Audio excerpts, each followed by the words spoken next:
நீங்க மாணவர்களை வந்து தற்கொலைன்னு சொல்லக்கூடாது அப்படின்னு சொல்லி ரீசெண்டா ஒரு சில மாதங்களுக்கு முன்னாடி போட்டிருந்தீங்க சார். அந்த வீடியோக்கு அப்புறமா வந்து மாணவர்களை ஒரு அரசியல் படுத்துதலுக்கு அவர்களை சரி நல்வழிப்படுத்துவதற்கு தவறி விட்டோமா அப்படிங்கிற எண்ணம் வந்திருக்கா? இல்ல யார் என்ன பண்ணிருக்கணும்? இல்ல ஆக்சுவலா வந்து எங்களோட இளைஞர் டெப்டி சிஎம் வள்ளூர் கோட்டத்துல புதுப்பிச்சோம்.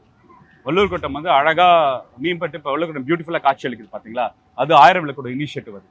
அப்போ அதில் அறிவித்திருவிழா நடத்தும் போது அது என்னன்னா தற்கூரிகள் வந்து அவங்க அரசியல் படுத்தணும் அப்படின்னு சொல்ல ஒரு நீட் இருக்கு. அதை ஏற்கனவே எங்கள் இளைஞரணி செயலாளர் ஒரு ஃபினாமினல் எக்ஸசைஸ் இளைஞரணியில் பண்ணியிருக்காங்க. கிட்டத்தட்ட 50 லட்சம் பேரை ட்ரெயின் பண்ணியிருக்காங்க, க்ரூம் பண்ணியிருக்காங்க. அதனால தான் இன்னைக்கு சோஷியல் ஜஸ்டிஸ் பேங்க்ல அரசியல் வந்து தெளிவாக இருக்கு.